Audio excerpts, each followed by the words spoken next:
Right. మాజీ మంత్రి జీవన్ రెడ్డి సంచలన నిర్ణయం దిశగా అడుగులు వేస్తున్నట్టుగా తెలుస్తోంది. కాంగ్రెస్కు గుడ్ బై చెప్పే యోచనలో ఉన్నారు సీనియర్ నేత జీవన్ రెడ్డి. బీఆర్ఎస్ వైపు జీవన్ రెడ్డి అడుగులు వేస్తున్నారని ప్రచారం జరుగుతోంది. ఈ నెల 25న కాంగ్రెస్కు ఆయన వీడ్కోలు పలికే ఆలోచనలో ఉన్నట్టుగా తెలుస్తోంది. కొంతకాలంగా కాంగ్రెస్పై తీవ్ర అసంతృప్తితో ఉన్నారు జీవన్ రెడ్డి. ఎమ్మెల్యే సంజయ్కు ప్రాధాన్యత ఇవ్వడంపై ఆయన అసంతృప్తి వ్యక్తం చేస్తున్నారు. మున్సిపల్ ఎన్నికల ఫలితాల తర్వాత పార్టీలో కొనసాగడంపై తర్జన భర్జనలు జరుగుతున్నాయి. ఈ అంశంపై అనుచరులతోటి జీవన్ రెడ్డి సమాలోచనలు చేస్తున్నారు. ఇటీవల కేటీఆర్తో జీవన్ రెడ్డి టచ్లోకి వెళ్ళినట్టుగా ప్రచారం జరుగుతోంది. త్వరలోనే భవిష్యత్తు కార్యాచరణపై కీలక ప్రకటన చేసే ఛాన్స్ ఉందంటున్నారు.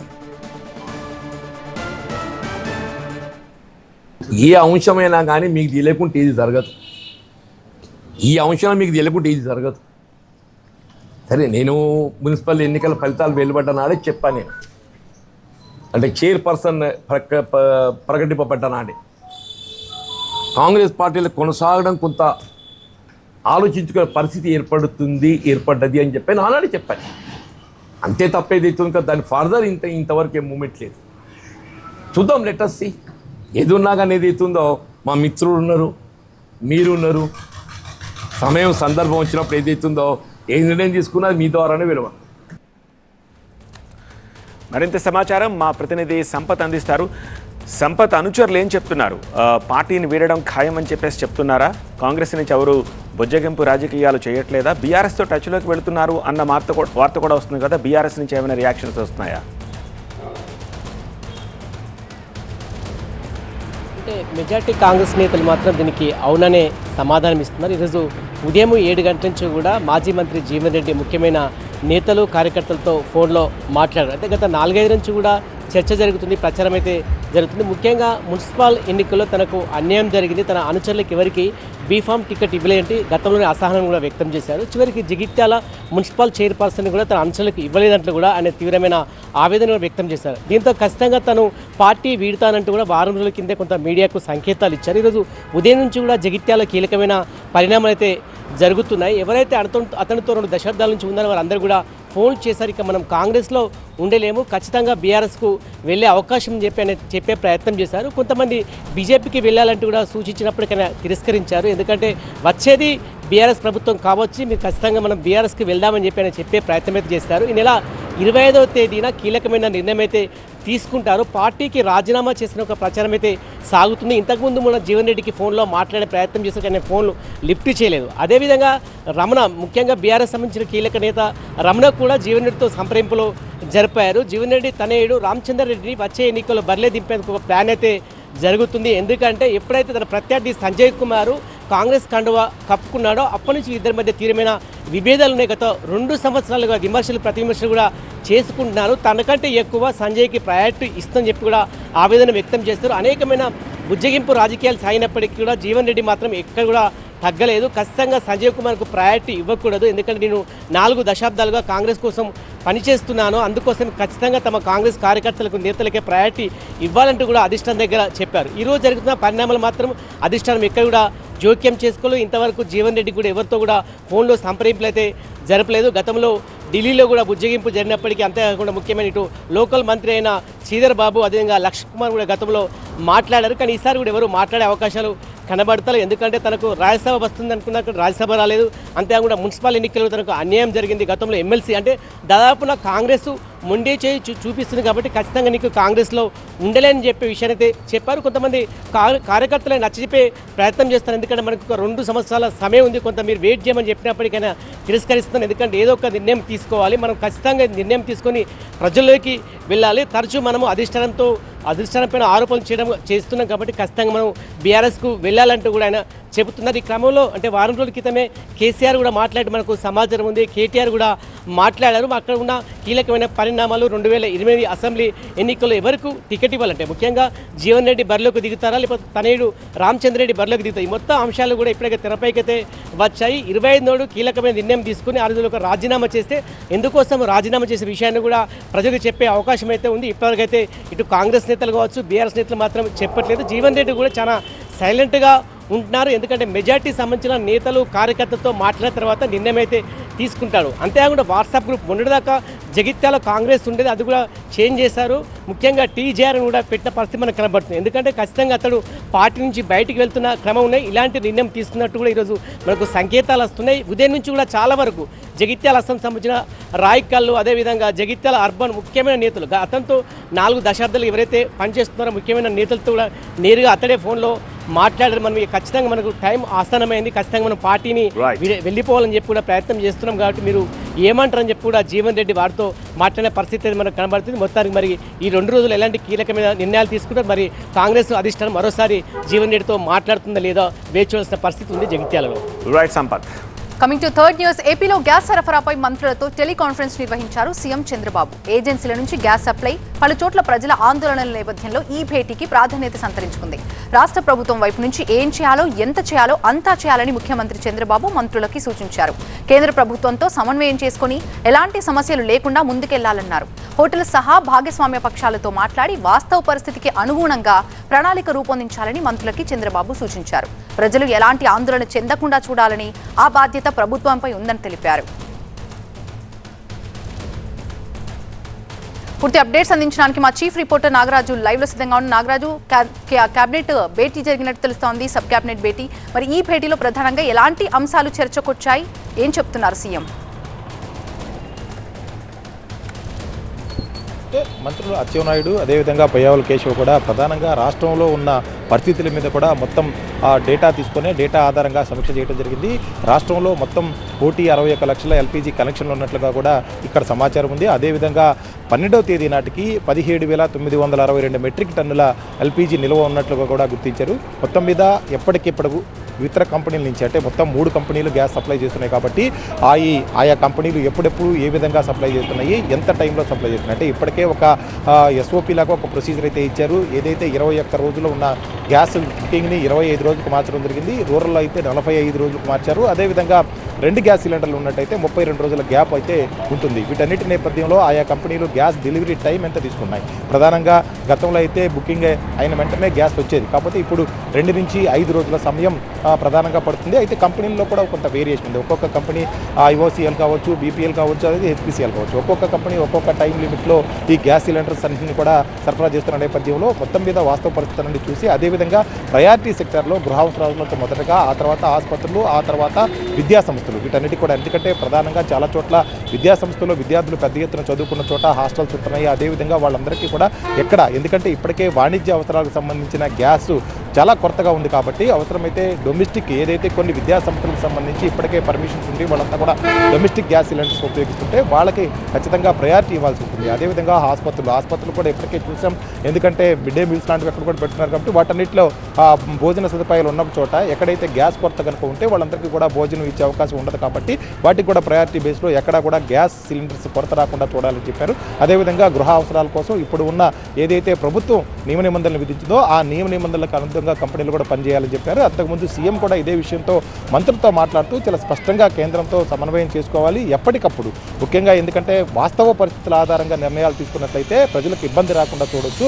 కాబట్టి ఏ రోజుకు ఆ రోజు అవసరమైనంత మేరకు గ్యాస్ సిలిండర్స్ పంపిణీ అవుతున్నాయా లేదా చూసుకోవాలి. అదేవిధంగా బుకింగ్ విషయంలో కూడా కొంత ఇబ్బంది ఇప్పటికీ, ఎందుకంటే ఎక్కువ మంది గ్యాస్ బుక్ చేసుకోవడానికి వచ్చి గ్యాస్ బుక్ కావటం లేదని చెప్పేసి ఆరోపిస్తున్న నేపథ్యం అయితే కనిపిస్తూ ఉంది. కొన్ని చోట్ల గ్యాస్ బుక్ కూడా కావట్లేదు. అయితే ఇప్పటికే ప్రధానంగా 21 రోజుల నుంచి 25 రోజులు, అంటే మీరు గ్యాస్ బుక్ చేసుకున్న తర్వాత ఒకసారి బుక్ చేసుకున్న తర్వాత 25 రోజుల తర్వాత మాత్రమే బుక్ చేసుకుంటే గ్యాస్ బుక్ అవుతుంది. ఈ మధ్యలో కనుక గ్యాస్ బుక్ చేసుకునే ప్రయత్నాలు ప్రారంభించినా కానీ గ్యాస్ బుక్ కావట్లేదు. ఇది కొంతమంది అవగాహన లేకుండా కూడా పదే గ్యాస్ బుక్ చేసుకోవడానికి 2వ సిలిండర్ కోసం కూడా చూస్తున్న నేపథ్యంలో ఇవన్నింటిని కూడా ప్రజలకు వివరించాలి. అదేవిధంగా ప్రజల దగ్గర నుంచి కూడా కొంత ఫీడ్బ్యాక్ తీసుకోవాలి. ఎక్కడా ప్రజలు ఇబ్బంది పడకుండా ఉండే విధంగా చర్యలు తీసుకోవాలని సీఎం చెప్పిన నేపథ్యంలో మంత్రుల భేటీ కూడా వీటి మీద ప్రధానంగా చర్చించింది. కాబట్టి రానున్న రోజుల్లో ప్రయారిటీ సెక్టార్లో ఎవరికి కూడా ఇబ్బంది రాకుండా ఆ విధంగానే గ్యాస్ సరఫరా అయ్యే విధంగా కంపెనీలతో మాట్లాడటం, కేంద్రంతో కోఆర్డినేట్ చేసుకోవటం, అటన్నిటి విధంగా చూసుకొని ఎక్కడా కూడా గ్యాస్ నుంచి ప్రధానమైన ఆరోపణలు వచ్చి ప్రభుత్వం చేయలేదు అని అనుకుండా ఉండే విధంగా కూడా చర్యలు చేపట్టాలని చెప్పి ఈ నిర్ణయం తీసుకోవడం జరిగింది. కాబట్టి వీటన్నిటిని కూడా రేపటి నుంచి సక్రమంగా అమలు చేస్తూ ఎక్కడా కూడా ఇబ్బంది లేకుండా చూడాలని మంత్రులు అభిప్రాయపడినట్టుగా తెలుస్తుంది. Right, thank you Nagaraju. దేశంలో మరో కీలక ఎన్నికల సమరానికి నగారా మోగనుంది. 5 రాష్ట్రాల అసెంబ్లీ ఎన్నికల స్కెడ్యూల్ మార్చి 15 తర్వాత విడుదల చేసేందుకు ఈసీ రెడీ అయింది. మరో 2-3 రోజుల్లో అధికారిక ప్రకటన వచ్చే అవకాశం ఉంది. వెస్ట్ బెంగాల్, తమిళనాడు, కేరళ, అస్సోం, పుదుచ్చేరి రాష్ట్రాల అసెంబ్లీల పదవీ కాలం మే నుంచి జూన్ మధ్య ముగినుంది. ఎన్నికల ప్రక్రియని ఏప్రిల్లో నిర్వహించే దిశగా ఏర్పాట్లు సాగుతున్నాయి. ఎన్నికల సంఘం ఇప్పటికే అన్ని రాష్ట్రాల్లో ఎన్నికల యంత్రాంగాన్ని సమీక్షించింది. పశ్చిమ బెంగాల్ తుది ఓటర్ల జాబితా ఫిబ్రవరి 28న విడుదల కాగా దానిపై అప్పీల్ దాఖలు చేసే గడువు మార్చి 15తో ముగుస్తోంది. బెంగాల్లో మొత్తం 6.4 కోట్ల మంది ఓటర్లు నమోదయ్యారు. అస్సోం, తమిళనాడు, కేరళ, పుదుచ్చేరిలో ఇప్పటికే తుది ఓటర్ల జాబితాపై అప్పీల్స్ గడువు పూర్తయింది. ఎన్నికల ఏర్పాట్లపై సమీక్ష పూర్తి చేసిన తర్వాత వచ్చే వారం ఎన్నికల తేదీల ప్రకటన జరిగే అవకాశం ఉందని అధికార వర్గాలు చెబుతున్నాయి. మరోవైపు ఎన్నికల ప్రకటనకి ముందే రాజకీయ పార్టీలు ముమ్మరంగా ప్రచారం చేస్తున్నాయి. ముఖ్యంగా ప్రధాని మోదీ వరుస పర్యటనలతో బిజీ కాబోతున్నారు. ఇప్పటికే అస్సోంలో భారీ మౌలిక సదుపాయాల ప్రాజెక్టులకి శ్రీకారం చుట్టారు. షిల్లాంగ్, సిల్చార్ కారిడార్ వంటి భారీ ప్రాజెక్టులను ప్రారంభించడం ద్వారా అభివృద్ధి అజెండాని ముందుకు తీసుకొస్తున్నారు. త్వరలోనే బెంగాల్, తమిళనాడు, కేరళ ప్రాంతాల్లో కూడా పలు సభలు నిర్వహించే ప్రణాళిక సిద్ధమవుతోంది. బెంగాల్లో పరిశ్రమలు, మౌలిక సదుపాయాల ప్రాజెక్టులకి శంకుస్థాపనలు చేస్తూ రాజకీయ సందేశం ఇవ్వాలన్న లక్ష్యం కనిపిస్తోంది. దక్షిణాది రాష్ట్రాల్లో పార్టీ బలం పెంచే లక్ష్యంతో తమిళనాడు, పుదుచ్చేరిలో భారీ ర్యాలీలు నిర్వహించాలని బీజేపీ అగ్రనాయకత్వం ప్లాన్ చేస్తోంది. ఈ 5 రాష్ట్రాల అసెంబ్లీ ఎన్నికలకు సంబంధించిన పూర్తి అప్డేట్స్ తో మా బ్యూరో చీఫ్ గోపి సిద్ధంగా ఉన్నారు. గోపి, సార్, రానున్న 2-3 రోజుల్లో 5 రాష్ట్రాల అసెంబ్లీ ఎన్నికల షెడ్యూల్ని కేంద్ర ఎన్నికల సంఘం విడుదల చేయబోతోంది. కేంద్ర ఎన్నికల ప్రధాన కమిషనర్ జ్ఞానేష్ కుమార్ మీడియా సమావేశం ద్వారా ఈ 5 రాష్ట్రాల అసెంబ్లీ ఎన్నికల షెడ్యూల్ని ప్రకటించబోతున్నారు. ప్రధానంగా పశ్చిమ బెంగాల్, అలాగే అస్సాం, తమిళనాడు, పుదుచ్చేరి, కేరళ ఈ రాష్ట్రాలకు సంబంధించిన అసెంబ్లీల పదవీ కాలం మే 2వ తేదీ మొదలు జూన్ 2వ వారం వరకు కూడా అసెంబ్లీ పదవీ కాలాలు ముగుస్తున్నాయి. ఈ నేపథ్యంలోనే ఎన్నికల నిర్వహణకు కావాల్సిన కసరత్తు, ఏర్పాట్లు, వీటన్నిటిని కూడా సన్నద్ధత అంశాలన్నింటినీ కూడా కేంద్ర ఎన్నికల కమిషనర్లు ఆయా రాష్ట్రాల్లో పర్యటించి ఇప్పటికే సమీక్షలు నిర్వహించడం జరిగింది. అధికార యంత్రాంగాన్ని సిద్ధం చేయడం జరిగింది.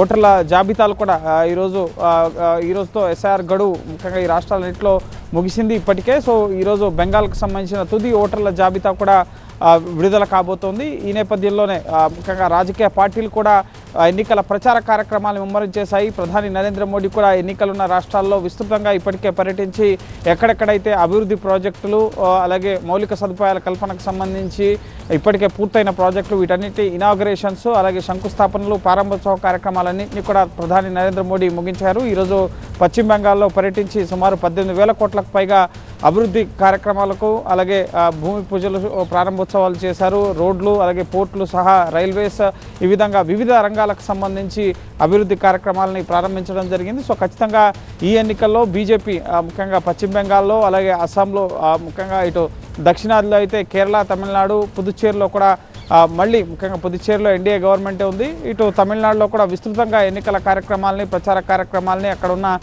ఎన్డీఏ మిత్రపక్షాలతో కలిపి ముమ్మరంగా నిర్వహించాలని చెప్పి భావిస్తోంది. అందులో భాగంగానే ఎన్నికల షెడ్యూల్ విడుదలతో ఇంకా ఈ ఎన్నికల వేడి మరింత పెరగబోతోంది. ఇప్పటికే ముఖ్యంగా విపక్షాలపైన అధికారపక్షంగా ఉన్న బీజేపీ, కేంద్రంలో అధికారపక్షంగా ఉన్న బీజేపీ తీవ్ర స్థాయిలో విమర్శలు చేస్తూ ఖచ్చితంగా బెంగాల్లోనూ, అటు తమిళనాడు, కేరళలో కూడా అధికారంలోకి వస్తామన్న ధీమాను వ్యక్తం చేస్తుంది. సో చూడాలి. ముఖ్యంగా ఈసారి ఈ ఎన్నికల షెడ్యూల్లో భాగంగా అనేక నూతన మార్పులు, సంస్కరణలు, ఎన్నికల నిర్వహణలో భాగంగా అనేక మార్పులను కూడా కేంద్ర ఎన్నికల సంఘం తీసుకొచ్చే అవకాశం ఉంది. హైదరాబాద్ శివారు అన్నోజీగూడలో దారుణం జరిగింది. పెళ్లికి నిరాకరించిందన్న కోపంతో సినీ ఫకీలో ఆ యువతికి HIV పాజిటివ్ బ్లడ్ని ఇంజెక్ట్ చేశాడు మనోహర్ అనే యువకుడు. వాళ్ళిద్దరూ ఇష్టపడ్డారు. పైగా దగ్గరి బంధువులు, పెద్దల అంగీకారంతోనే ఇద్దరికి పెళ్లి నిశ్చయమైంది. ఘనంగా ఎంగేజ్మెంట్ కూడా జరిగింది. కానీ ఎయిడ్స్ హిస్టరీతో ఆ పెళ్లి ఆగిపోయింది. మనోహర్కి HIV ఉంది అని నిర్ధారణ కావడంతో యువతి పేరెంట్స్ సంబంధం క్యాన్సిల్ అని చెప్పేశారు. అంతే, ఆగ్రహించిన ఆ యువకుడు యువతి ఇంటికి వెళ్ళాడు. ఆమెకి తన HIV పాజిటివ్ బ్లడ్ని ఇంజెక్ట్ చేశాడు. హైదరాబాద్ శివారు పోచారం ఐటీ కారిడార్ పరిధిలో అన్నోజీగూడలో జరిగింది ఈ ఘటన. నిందితుడు మనోహర్ అదుపులోకి తీసుకుని రిమాండ్కి తరలించామని చెప్పారు ఏసీపీ మనోహర్. వాళ్ళ ఫాదరు, మదర్కు ఎయిడ్స్ ఉండటం వల్ల వాళ్ళ ఫాదరు చనిపోయారు. సతీష్ అని ఉంటాడు, అతను చనిపోయాడు. తర్వాత వీళ్ళిద్దరికి పెళ్లి చేద్దామనుకుంటారు, అదే మనోహర్కును రమణికి. ఈ విషయంలో తండ్రి తల్లికి ఎయిడ్స్ ఉంది కాబట్టి తనకు ఒకసారి టెస్ట్ చేద్దామని రీసెంట్గా టెస్ట్ చేపిస్తే తనకి పాజిటివ్ వచ్చింది. పాజిటివ్ వచ్చింది కాబట్టి రమణి వాళ్ళ తల్లిదండ్రులు అతనికి పెళ్లి చేయడానికి అంగీకరించలేదు. అది మనోహర్ ఎట్టి పరిస్థితుల్లో అమ్మాయిని చేసుకోవాలనే ఒక ఉద్దేశంతో ఆమె కూడా ఎయిడ్స్ వస్తే తనకే ఇచ్చి పెళ్లి చేస్తారు, వాళ్ళకి అత్యంతరం లేక అనే ఒక ఉద్దేశంతో ఒక సిరంజి కొనుక్కొని తన బ్లడ్ తీసుకొని ఆ బ్లడ్ని 2 days బ్యాక్ రాజగురు కల్ప అమ్మాయి వాళ్ళ ఇంటికి ఒంటరిగా ఉన్నప్పుడు వెళ్ళి బలవంతంగా రక్తాన్ని ఎక్కించడం జరిగింది. తర్వాత ఆ రక్తం ఎక్కించిన తర్వాత అమ్మాయికి అక్కడ బ్లాక్ స్పాట్స్ వచ్చేసి బాగా జ్వరం వచ్చింది. జ్వరం వస్తే హాస్పిటల్కి పోతే అక్కడ డాక్టర్కి అనుమానం వచ్చి ఇదంతా చెప్పడం జరిగింది. తర్వాత ఈ విషయంలో కంప్లైంట్ తీసుకొని కేసు రిజిస్టర్ చేశాము. నిందితుడు మనోహర్ని కూడా అదుపులో తీసుకుని ఆల్రెడీ అరెస్ట్ చూపించాము. అతన్ని రిమాండ్ పంపిస్తున్నాం. దీని గురించి మా ప్రతినిధి రంజిత్తో మాట్లాడదాం. రంజిత్, పెళ్లి క్యాన్సిల్ అయిందన్న కోపంతోనే ఆ యువకుడు ఇలా చేశాడన్న విషయం అర్థమవుతోంది. అయితే ఆ యువతి పరిస్థితి ఏ రకంగా ఉంది? డాక్టర్స్ ఏం చెప్తున్నారు? ప్రస్తుతం బాధిత యువతి పోచారంలో ఉన్నటువంటి ఆ ప్రైవేట్ ఆసుపత్రిలో చికిత్స పొందుతుంది. అయితే 11వ తేదీన ఇంటికి వెళ్ళి, ఎందుకంటే గ్రామంలో కావచ్చు ఇటు బంధువుల సమక్షంలో తన పరువు పోయింది కాబట్టి ఆమెనే పెళ్లి చేసుకోవాలన్నటువంటి ఉద్దేశంతోనే ఆయన ఇంటికి వెళ్ళాడు. ఒకవైపు ఆమెతో గొడవ కూడా దిగాడు. ఖచ్చితంగా పెళ్లి చేసుకోవాలంటూ ఆమెతో గొడవ దిగినప్పుడు ఆమె ప్రాణాంతకమైనటువంటి వ్యాధి ఉన్నటువంటి వ్యక్తితో తను లైఫ్ని లీడ్ చేయాలని చెప్పినటువంటి క్రమంలోనే ఆయన పగ పెంచుకొని ఆయన వెంట తెచ్చుకున్నటువంటి సిరంజితో ఆ రక్తాన్ని ఎక్కించాడు. సో ఇదే క్రమంలో బాధిత యువతి గట్టిగా కేకలు వేయడంతో వెంటనే కుటుంబ సభ్యులు వచ్చి ఆసుపత్రిలో తరలించారు. అలాగే మనోహర్ని కూడా ప్రస్తుతం పోలీసులు అదుపులోకి తీసుకున్నారు. కొద్దిసేపు క్రితమే మనోహర్ని ఇక్కడ నుండి వైద్య పరీక్షల నిమిత్తం ఆసుపత్రికి తరలించారు. వైద్య పరీక్షల అనంతరం కూడా మెజిస్ట్రేట్ ముందు మనోహర్ను హాజరుపరచనున్నారు. అయితే ఇక్కడ ఎయిడ్స్ ఉన్నటువంటి రక్తాన్ని ఎక్కిస్తే తిరిగి ఖచ్చితంగా తననే పెళ్లి చేసుకుంటుందన్నటువంటి ఉద్దేశంతోనే తను ఈ దారుణానికి ఒడిగట్టినట్టు మనోహర్ పోలీసుల విచారణలో కూడా ఒప్పుకున్నాడు.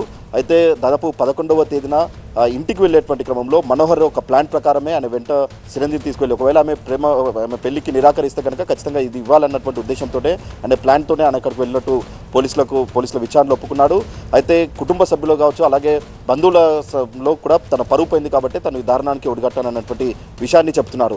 అయితే గత నెల క్రితమే ఎంగేజ్మెంట్ అయింది. కుటుంబ సభ్యుల సమక్షంలో పెద్దగా ఎంగేజ్మెంట్ చేశారు. మరిక కొన్ని రోజుల్లో పెళ్లి ఉన్నటువంటి క్రమంలోనే ఇటు కుటుంబ సభ్యులు ఆయనకు సంబంధించి దూరం బంధువుల ద్వారా విషయం తెలుసుకొని మనోహర్కి వైద్య పరీక్షలు నిర్వహించారు. సో వైద్య పరీక్షలు నిర్వహించిన తర్వాత పాజిటివ్ వచ్చింది. పాజిటివ్ వచ్చినప్పటి నుండి కూడా ఇటు బాధిత యువతి ఆమె అవాయిడ్ చేస్తూ వచ్చింది. అలాగే కుటుంబ సభ్యులు కూడా ఈ పెళ్లి వద్దంటూ క్యాన్సిల్ కూడా చేశారు. సో అప్పటి నుండి కూడా కక్ష పెంచుకునే ఖచ్చితంగా ఆమెను చేసుకోవాలన్నటువంటి ఉద్దేశంతో, ఎందుకంటే వరుసకు భావమర్దలు అవుతారు కాబట్టి ఖచ్చితంగా ఆమెనే చేసుకోవాలన్నటువంటి ఉద్దేశంతోనే ఆయన మొత్తం దారుణానికి ఒడిగట్టినట్టు పోలీసుల విచారణలు ఒప్పుకున్నారు. ప్రస్తుతం ఇక్కడ నుండి మనోహర్ను వైద్య పరీక్షల నిమిత్తం ఆసుపత్రికి తరలించారు. మరి కాసేపట్లోనే మెజిస్ట్రేట్ ముందు మనోహర్ను పోలీసులు హాజరుపరచనున్నారు. Right, thank you Ranjith.